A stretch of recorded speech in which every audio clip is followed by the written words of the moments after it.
ময়দান পর্যন্ত কাটবে মুসলমান। আর হাজারো অপরাধ করার পরে একবার অনুশোচনা আমাদের হয় না। একটা ভুলের জন্য কাঁদলেন কতদিন? মতান্তরের কথা বলছি বাবা। যেই দিন সব মানুষগুলোকে এক জায়গায় জমা করা হবে ওই দিনটার নাম কি? কিয়ামত। মাঠটার নাম কি? হাসরের মাঠ। প্রত্যেকটি মানুষকে জমা করা হবে, আমলনামা দেওয়া হবে।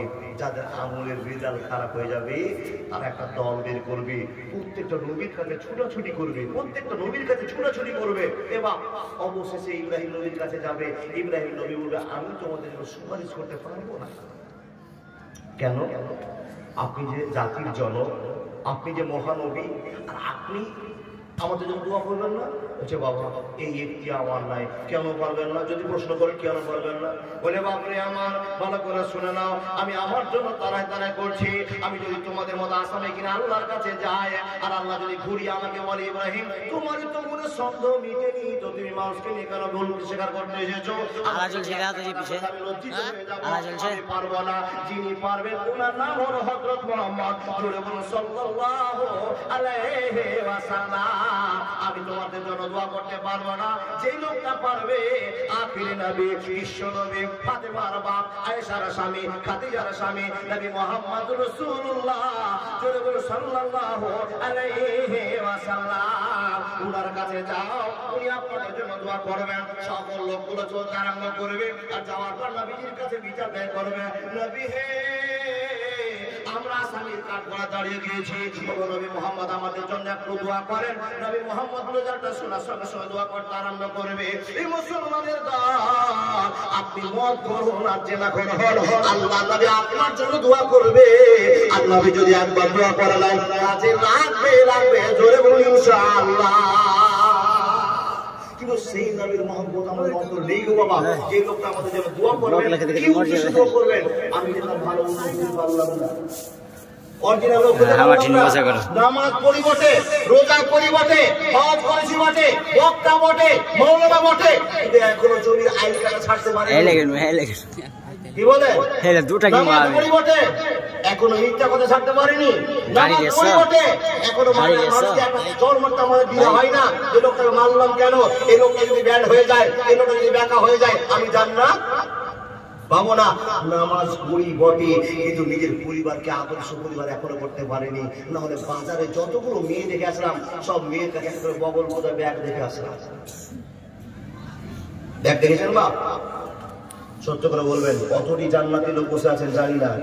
সিরিয়ালে পড়ছে শুনে দেখে নেন। একটা লোক হাত দেখে বলেন, মাওলানা যখন বাড়ি থেকে বেরিয়ে আসি, তখন আমার 17 বছরের যুবতীটা 12 বছরের যুবতী মেয়েটা জালসে আসছিল।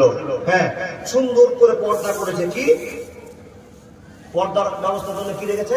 বরখা। এ বাবা, বরখা পড়েছে বেটেই, কিন্তু ঠোঁটে আগুন খালি রং লাগছে। ঠিক বললাম না? বরখা পড়েছে বটে, কিন্তু বরখাতে বাবা এইভাবে কথা বলার সুযোগ করে দিয়েছে মোবাইলে। চোখ গেল, প্রাণ গেল, মান গেল রে মোবাইলের জ্বালায়, মোবাইলের জ্বালায় ইমান রাখা দায়, ইউটিউবের জ্বালায়, ফেসবুকের জ্বালায়। বরখা পড়েছে বটে, কিন্তু উন্নার ভিতরে ভেজাল আছে। বুঝতে পারলেন? আপনি আশা করেছেন যে আমি নামাজি, আমি খুব আল্লাহর সঙ্গে সম্পর্ক রেখেছি কিনাবি, কিন্তু আপনার মেয়েটা যে বাজারে ঘুরছে আর হাজার যুব ছেলেরা দেখছে, এখনো মেয়েটা আপনার আন্ডার, এখনো মেয়েটার বিয়ে হয়নি, কাউকে দোষ দেওয়া যাবে না। যত মেয়েটা বাজারে গুনাহ করবে, বাপ আল্লাহ কুল্লুকুম রাইয়ুন ওয়া কুল্লুকুম মাসউলুন রাইয়িহি, যদি নবীর হাদিস সত্য মনে করে সত্য হয়, তাহলে আপনাকে আসামের কাঠ ধরে দাঁড়াতে হবে এই মেয়েটার জন্য।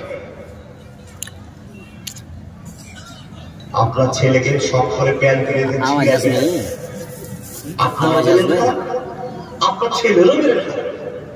আপনি কোন কোম্পানির বাপ? আর আপনার ছেলে বা কোন কোম্পানির? মার্কেটে 2000 টাকা দিয়ে প্যান কিনে গিয়ে ছিঁড়ে প্যান কিনে এসছে। আপনি পাগলার বেটা পাগলা। জি, 17 জায়গা ফুটা উঠাই নাকি স্টাইল। আল্লাহ বুঝার তৌফিক দান করুন, আল্লাহুম্মা আমিন। এবার ছেলেটা যখন নোংরামি করে বেড়াচ্ছে, আপনি বলেছেন বেটা জালসা তো জালসাই, আমাদের ধর্মীয় অনুষ্ঠান, ধর্মীয় টাকা কাটতে হবে, হ্যান্ড দিলে ধর্মীয় অনুষ্ঠানটাকে কাটতে হবে। বক্তা শ্রোতা যত লোক আসবে সবাই জাহান্নামে যেতে হবে শুধু এই মেসের কারণে। এবার এত পরিবর্তন হল না কেন? বলে মৌলানা আমরা দোকান লাগাতে চাইছি না, কিন্তু কমিটির কিছু লোক যদি দোকান লাগাতে হবে, মানুষ শুনছে না, মানুষ আসছে না। এখন দেখেন হাজার ছেলে ঘুরে বেড়াচ্ছে, আর আপনারা কিছু লোক বসে আছেন। একটা কি ভালো হয়েছে বাবা, মেলা না বসালে তো হবে না। যদি মেলা না বসান তাহলে এরকম ছোট ঘুরবে জালসা করা হবে। জি, সব লোক যদি বসে যায় তো এই কমিটিকে আরো 3টে ফিট করতে হবে। তো দোকান লাগা ভালো, আলহামদুলিল্লাহ বাপ তোর আসি না, পুরো দিকে ওদিকে আনন্দ করে নেই, কিন্তু আসি না জায়গা হবে না। এই জন্যই মনে কমিটির লোক সব বাধা বিঘ্নকে হারিয়ে দিয়ে আপনার ইমানটাকে লুডুবার জন্য জালসা শুরু করেছে। কমিটির লোক এই জালসা আগামী বছর দিবেন না। এই জন্য দিবেন না যে আপনি জালসার নামে মানুষ কারো ধোকে ফেলে দিচ্ছেন, আমরাও ধোকা পড়ছি, সভাপতি ক্যাশিয়ার যা আমাদের এখানে যুক্ত আছে সবাই ধোকাতে পড়ছি। আপনি আমি বসে এখানে জালসা শুনছি, কিন্তু আমাদেরকে বাদ দিয়ে যে আরো অন্যান্য জালসা চলছে এটা আপনাদের মনে আছে বাবা? এখানটা জালসা বাদ দিয়ে আরো নোংরামি হচ্ছে, আপনি জানেন? জানছেন না? জালসার নামে যদি নোংরামি হয়ে যায় কি করে বাঁচবেন? জবাব কি দিবেন? আল্লাহ আমাদেরকে তুমি বাঁচাও, আমাদের ইমানের পরীক্ষা নিও না। বাবু তুমি আমাদেরকে জিন্দেগির পথটা ইহদিনা সিরাতাল মুস্তাকিমের পথে সোজা করে দাও। আল্লাহুম্মা আমিন। আল্লাহ আবার আল্লাহর কাছে দোয়া করে আস্তাগফিরুল্লাহ আল্লাযী লা ইলাহা ইল্লা হুয়াল হাইয়ুল কাইয়্যুম ওয়া আতুবু ইলাইহি। বাহ, একটা পুরুষের কথা বললাম, নবীরা জান্নাতে যাবে। এখন 2 নম্বরে কে যাবে মাওলানা? তো নবীজি বলছেন 2 নম্বরে সিদ্দিকেরা জান্নাতে যাবে। কে কে? সিদ্দিক।